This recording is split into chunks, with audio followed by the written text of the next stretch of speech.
Is it always the bad spirit that disturbs? And is it always the good spirit who consoles? These are the questions that this video will address. The good and evil spirit act upon an individual in different ways, depending on the spiritual condition of the individual. There are three spiritual conditions that a person may find himself or herself in. And depending on where that person is, the bad spirit and the good spirit behave differently. So the first condition is a condition of being in a state of sin and is moving towards more sinfulness. The way the life of the person is going may be observed as somebody who's already in a state of sin and is in fact moving to greater sinfulness.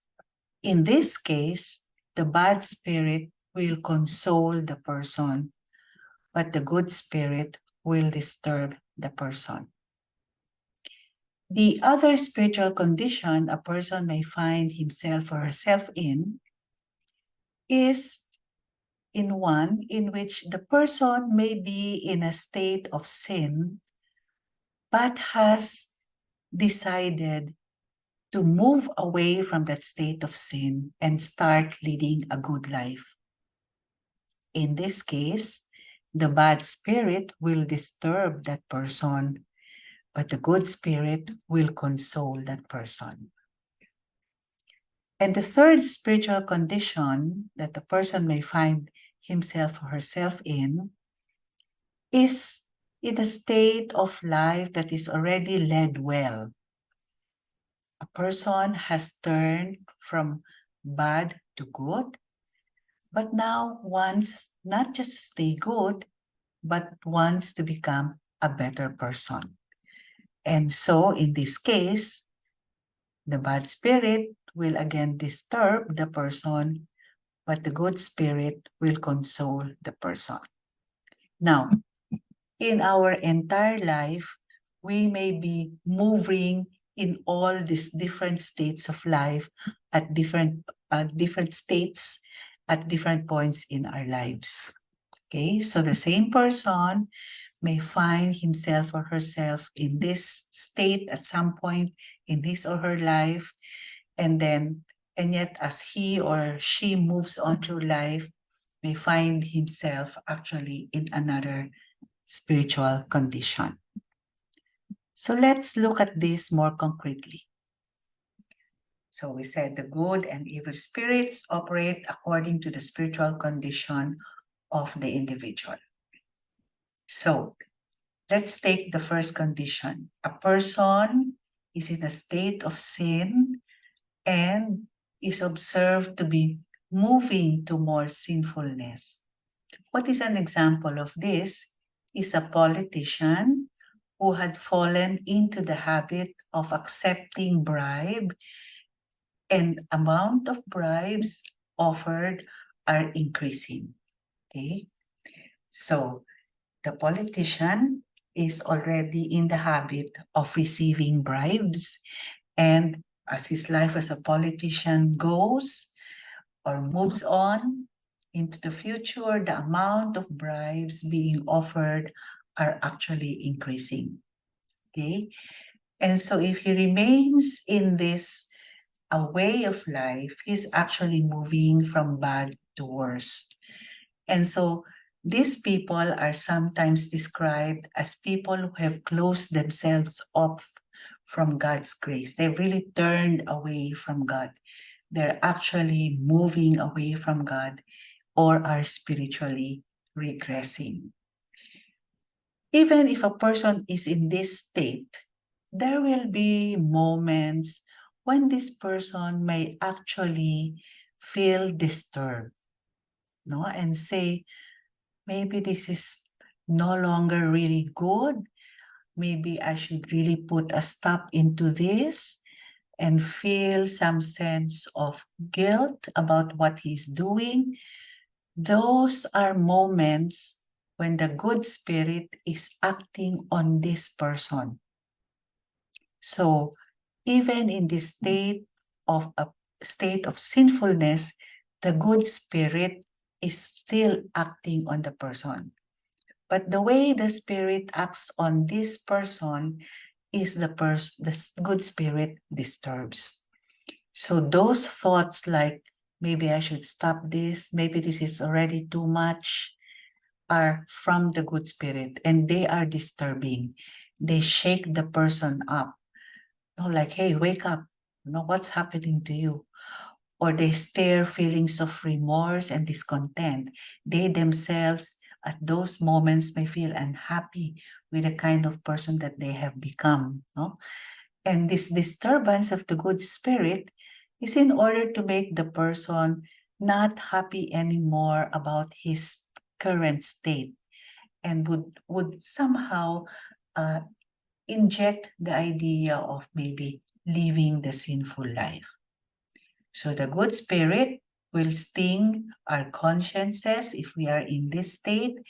It will raise doubt about the path we are taking and encourage us to follow a different course. So the good spirit will say, are you sure you want to live the rest of your life in that way? So these kinds of thoughts are coming from the good spirit.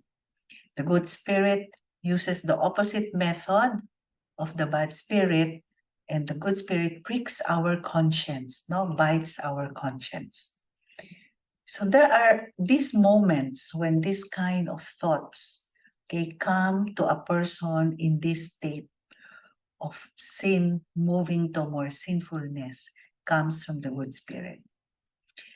The bad spirit, on the other hand, will propose a different kind of thought pattern to this person who is moving from sin to sinfulness. The bad spirit will console, will make them say, that's okay, we all make mistakes. So you're just a human being, you're not perfect, you are not free from temptations. So that's okay. Just relax. And the distractions, and we will propose more distractions or pleasures so that they will continue in this darkness. So the evil spirit will have a way, for instance, of convincing us that what you are doing is good. You will be able to rationalize the many projects you were able to do as a result of accepting the bribes, the good that other people also benefited from the bribes that you have taken in. So they will make you want to stay there. They might even say, sure, you accept bribes, but compare yourself to the other people who accept greater amounts of bribes. So don't be so bothered by that. Okay. And you can find all kinds of reasons to justify that why you are receiving bribes. So that's what we say the bad spirit consoles. The bad spirit downplays the disturbance that you hear from the good spirit. Okay. Now, another state would be the second state, also beginning in a state of sinfulness, but has made a decision to stop the bad behavior or the sin, to put an end to the sinful behaviors or the sinful state. And so there is a decision to turn away oneself from sin. Okay? So these are the people who are trying to live a life pleasing to God. These are persons who are going on intensely cleansing their sins. No, there's a deliberate turning towards God and turning away from sin. In this case, it's the bad spirit who will disturb. The bad spirit will give us doubts about our path, create within us a false sadness about the things that will be missed, and discourage us from our movement towards God. So the evil spirit will say, can you imagine what you are turning your back to? Can you imagine what it is that you're leaving behind if you stop accepting bribe?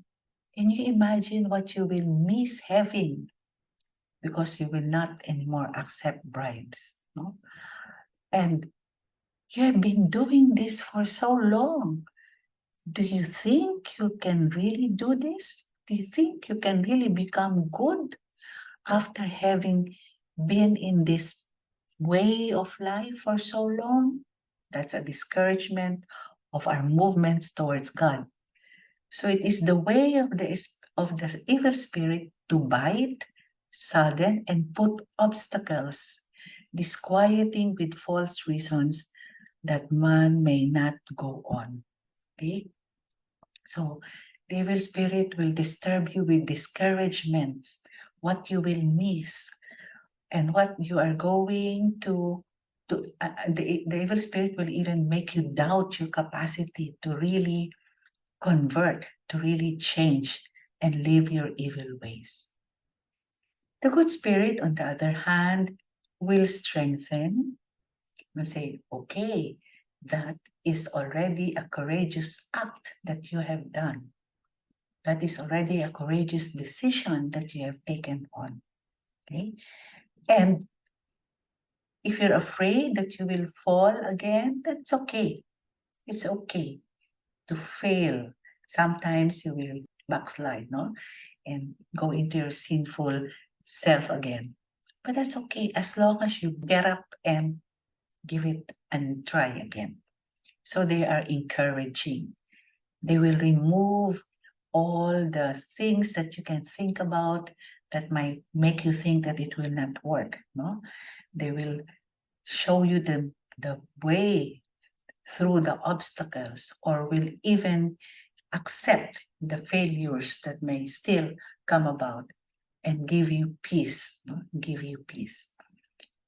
So the good will give courage and strength, consolations, even tears. No, you have to say goodbye to some things to some pleasures that you are used to, inspirations, quiet, easing, and putting away all obstacles that may go on, so that you can continue on with the good that you have decided to do. And then the third one. Okay, I will use a different example here in the third one. So the third one is a person who is moving from being good to becoming better. So you see, the choices are two good things. We call this the weak two people. Weak two people is a term used to refer to those who are already in the week 2 or the second week of the spiritual exercises of Saint Ignatius, no? So these are people who have already made a decision to lead a good life, but from leading a good life, they want to be able to give more. So these are the spiritually maturing people who are actually growing closer to God. So they are rising from good to better in the service of God our Lord. They've turned away from sin. They have led good life. They have decided to be with God. It doesn't mean that they're not tempted anymore. It doesn't mean that they don't anymore fall into sin, but the general orientation of their life is already towards God. And so these are the people who want to devote themselves to the divine service. So the bad spirit and good spirit will behave in the same way towards these people as the bad and good spirit behaved to the second, no, the one who have turned away from sin to become good. No? So again, the evil spirit will be discouraging. They will try to derail them by stirring up anxiety, false sadness, needless confusion, frustration, and other obstacles. No? Let me give you an example of how I actually saw how the bad spirit worked on somebody who actually is in this condition of moving from good to a better service of God. I once went to a retreat house because I was going to give a retreat to a group of people. And in the retreat house where we were holding the retreat was a sister, okay, a fully professed religious sister whom I have known since the beginning of her vocation. So she was still a novice when I met her. And now she's a full-fledged religious sister. And so we said, "Oh, how are you? How have all these years been for you?" And she said excitedly, she said, "You know, I'm going to finally be sent to Africa for mission." And that was actually her dream. That was the thing that brought her to religious life. She always wanted to be a missionary. Now, all these years, she had been a missionary, but she's a missionary on the local level. So always assigned here in the Philippines, no? Never sent for any foreign mission. And finally, she is being sent to a foreign mission. So she said, "My dream is finally coming to fulfillment." So that was the day I met her for the first time. We were conversing casually about what had happened to her in her life. Okay. And she said, "I'm just here preparing to leave for Africa for some days of prayer and rest before I leave." About 2 days after, we met again in the garden of the retreat house. And then she told me, "You know what? I'm thinking of asking them to postpone sending me to Africa." So I said, "What is wrong?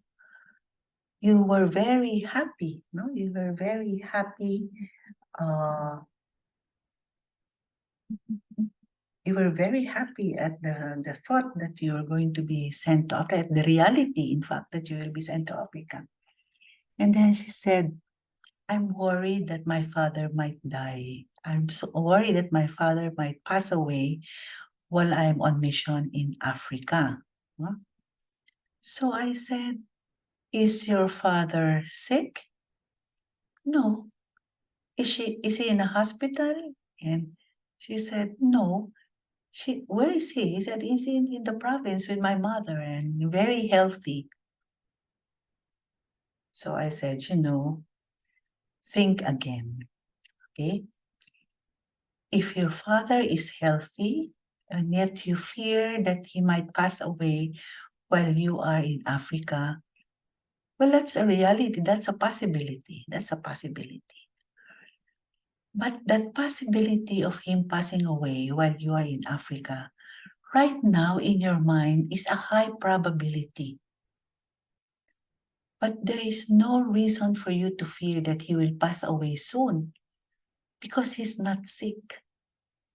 Okay? Now, I told her, if you had told me that your father is in ICU right now, okay, and that's the situation. He is in ICU, he's in intensive care unit, and you're scheduled to leave for Africa, then I think I will say, yes, maybe it is good to ask for a reconsideration, maybe delay your leaving for Africa. But you see, his passing away, which is a reality, which is a possibility, has now become a big probability. So somebody is preventing you from going to Africa. Somebody. There's a force that is derailing you, that is distracting you. So I said, I think maybe you have very important things to do in Africa, and somebody is not happy with that, will not be happy with that.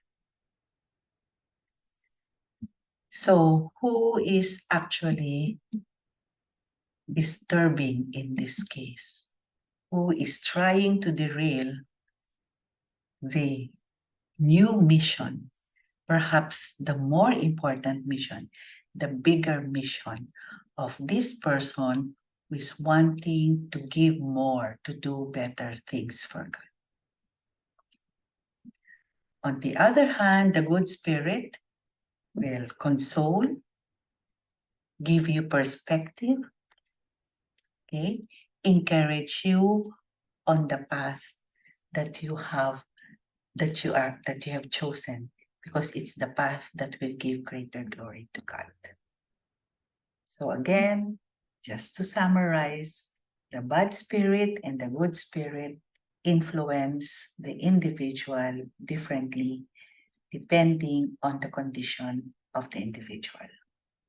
And so we need to be aware when we interpret, whether it's the good spirit, whether something is from the good spirit or the bad spirit. We have to be very careful.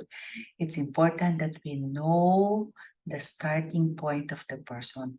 What is the current state of the person's spiritual life? Otherwise, without our knowing it, we might actually be cooperating with the bad spirit and not the good spirit. So if you notice, we are further nuancing how and trying to understand more the ways of the bad spirit and the ways of the good spirit.